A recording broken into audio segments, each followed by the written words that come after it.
क्या yes bank का भाव वापिस से 400 रुपया होने वाला है?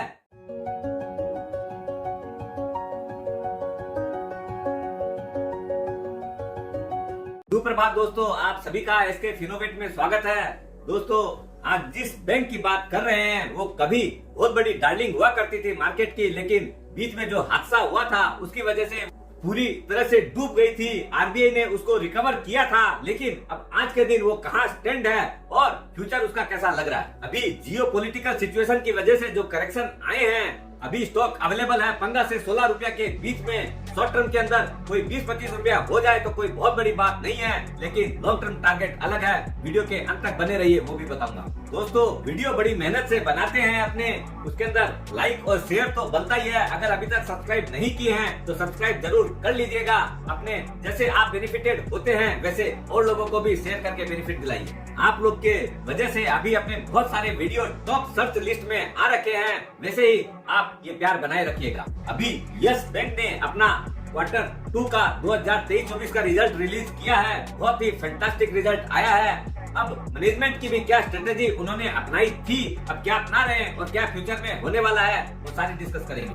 बैंक ने स्ट्रेटेजी एंड ट्रांसफॉर्मेशन ऑफिस बोल के एक अलग से डिपार्टमेंट बनाया है, जिससे बैंक की जो जो चीजें खराब थी उनको ठीक किया जाए और भविष्य में उसको अलग लेवल पे लेके जाया जाए। इस चीज के लिए उन्होंने 2 बहुत ही सीनियर एग्जीक्यूटिव अपॉइंटमेंट किए हैं। मनीष जैन एंड पंकज शर्मा दोनों बहुत ही वेल रेनाउंड आदमी हैं कॉर्पोरेट सेक्टर में। जो कई स्ट्रेटेजी उन्होंने तय की है उसके अंदर पहला है product mix with retail assets, substantial acceleration in core fees, reduction of quarter-on-quarter operating expenses, special focus on SME and ECL franchising।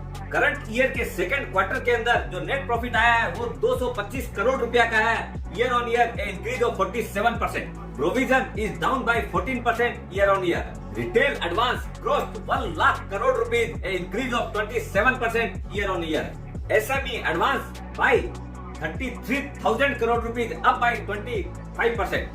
New section and disbursement crossed 25,000 crore rupees in the current quarter. जब advance दे रहे हैं तो deposit also grown by more than 17%. किसी भी bank का सबसे solidity ratio है वो है कासा रेशियो, जो इस चैलेंजिंग इन्वायरमेंट में भी अराउंड 33% है। इस करंट क्वार्टर के अंदर लगभग 4 लाख नए अकाउंट खुले हैं to maintain the CASA ratio and to improve that. किसी भी बैंक की साउंडनेस दिखती है, उसके एनपीए कैसे हैं। बैंक ने इस क्वार्टर के अंदर जो ग्रॉस एनपीए है वो सिर्फ 2% रह गया है, जो कि पिछले ईयर ऑन ईयर 13% था, और नेट एनपीए भी सिर्फ 0.9% यानी 90 पैसा रह गया है 3.6% से। इस क्वार्टर में जो मेजर डेवलपमेंट हुए हैं उसमें सबसे पहला जो डेवलपमेंट है वो है मोबाइल बैंकिंग ऐप इरिस बोल के उन्होंने लॉन्च किया है, so that customer can use it on the go. Bank and bank bonds की भी रेटिंग अपग्रेड की है क्रिसल और केयर ने A- से A। दोस्तों, बैंक जिस ढंग से परफॉर्म कर रही है, जिस तरह से आगे रेगुलर डिविडेंड पेमेंट किया करती थी 2018-19 तक, वैसे भी आने वाले दिनों में वापस से डिविडेंड वाली लिस्ट में आने वाली है। और एक बहुत अच्छी खबर, bank has been included in the index FTSE for Good Index, launched UPI payment through RuPay credit card, enabled UPI interoperability on RBI CBDC app. India की पहली बैंक बनी है Yes Bank ONDC gift card issue करने वाली। Partnered with Zaggle to launch co-branded corporate credit cards for cross border payments, offering MSME through ब्रिस्ट पे।